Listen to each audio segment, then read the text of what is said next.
If we have a look at the markets, we see that we're a little bit down this week in compared to last week, and that's probably because of the trade wars. Also, probably some people have taken some profits off the table, but all in all, it was a pretty good week. Today, I want to discuss why I choose to do dividend investing for myself and my kids. Why dividend investing is better than a high savings account. Why dividends and not growth stocks in particular. The cons of dividends, and of course why not to invest in dividends. Also, I want to have a look at two stocks that I think of buying. Uh, One is my pick and one is a pick of my kids, but we will come that later on in the movie. So let's start. Why should you use dividends to save for your kids' future and your own future? At least in Europe, it is the following. If we want to save, even in a high savings account, we might get 1%, and in America, I've looked it up, you get around 2.5%, and if you really stretch it, maybe 3%, but nothing more, and it's not really that special. And for Europeans, we can't really save in the US, and so we're stuck to that 1%. That's not gonna help us at all, to be fair. And if I look to my dividend portfolio, I get around 5% of dividends. They also grow and give me money in that way. But I'm particularly interested in the dividends because I can reinvest the dividends and it gives a snowball effect. So it makes the money that I make makes money, and it keeps on going and growing and growing, and eventually when my kids get to that age, I'm gonna give them the portfolio. I'm gonna learn them how it works, of course. I want to show them like if you make passive money, it's worth so much more than the money you make from working in a store or doing your newspaper route or whatever they're gonna do when they're that age. I just want them to know that you always need to work on more income streams than just one, so to say. Um, and saving in Europe, particularly in Europe, for the forthcoming future, I don't see why I should learn them that. Of course, I will learn them that they need to have a stack of money or at least some savings um, for when it's needed. You know, when their car breaks down, when they have an insurance for their healthcare, so to say, because we have that healthcare system, and if we go to the doctors, we need to pay around 400 euros ourselves.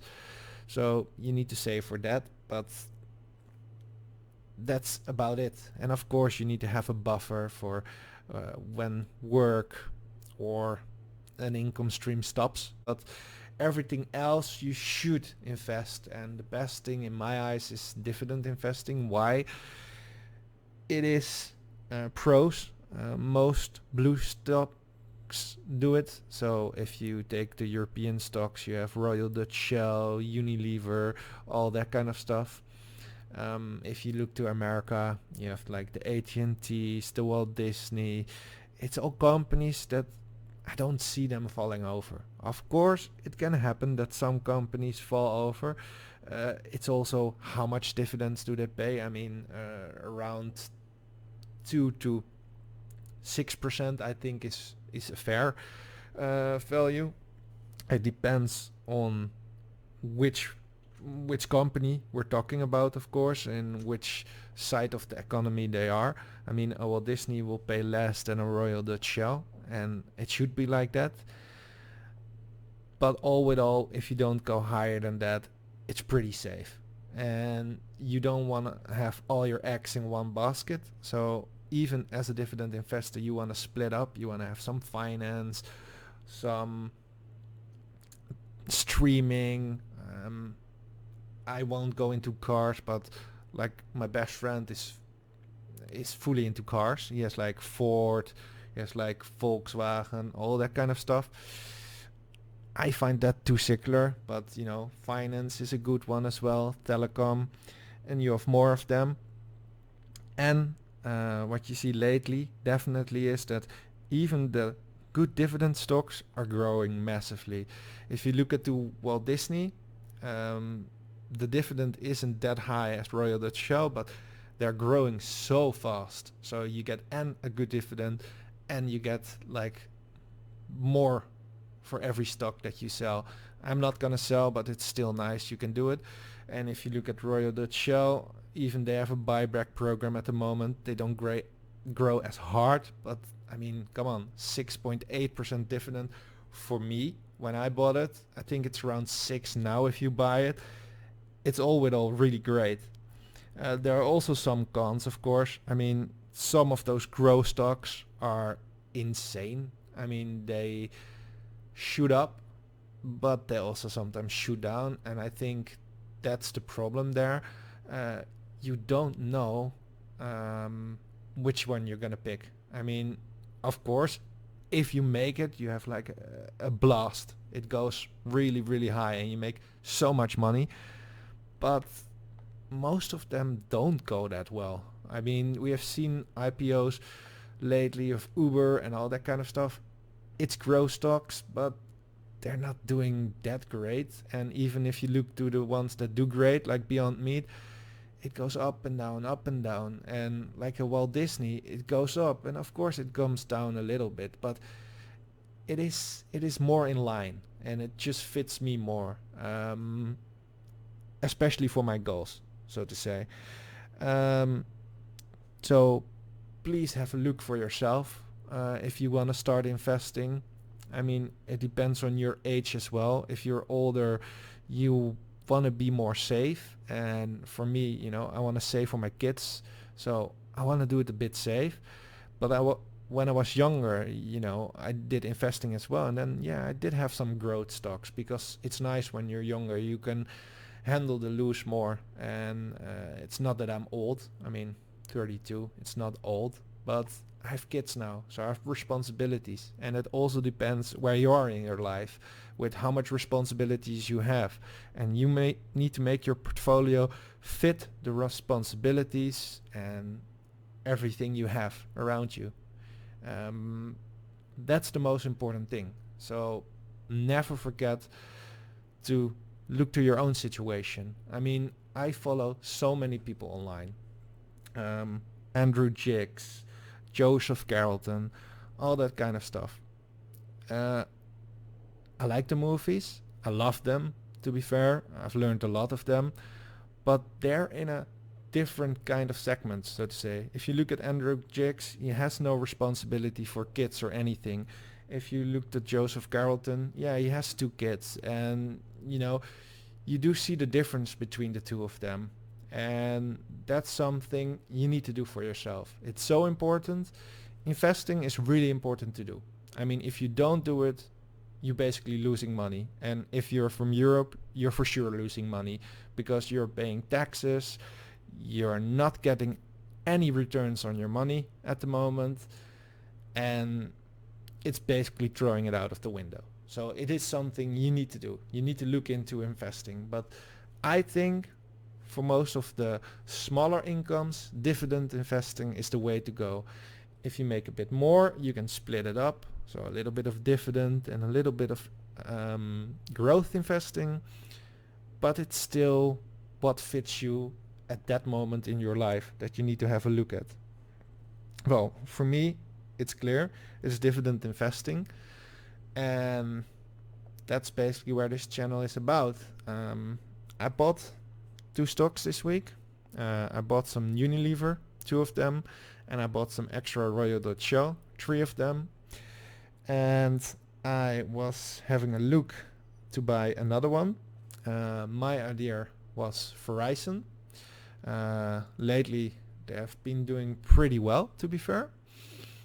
And it's coming there that they're one of the biggest players in 5G. They have this great dividend yield that they have been paying for years, and they're growing it every year. They have a very nice PE ratio. They don't have as much debt as AT&T has. And I mean, I have AT&T in my stock portfolio because of that dividend and that reliable dividend they have.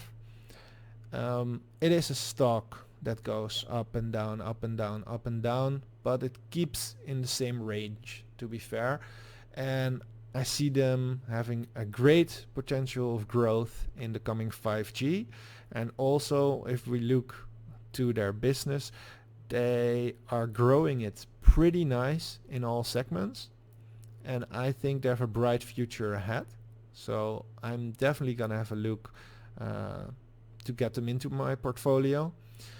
My kid, on the other hand, was talking about Kellogg's. Why? Well, she's 6 and she eats breakfast basically every day, some Kellogg's. And I said, well, let's have a look what they have. If I look at their PE ratio, I think it's a little bit high with 30.55%. I wrote into what they are doing, and with the frozen foods and everything, they are getting a boost, but I still am a bit skeptical on the PE ratio. The dividend yield is pretty nice for the segment they're in, and it is a potential buy for me in the future. I do want to see where they're going, because I first have some of my other holdings that I want to grow. So I definitely want some more Royal Dutch Shell. I want some Ahold Delhaize. Verizon is my first pick, and AT&T I want to grow. And of course I want to grow Walt Disney, definitely much more than I have now.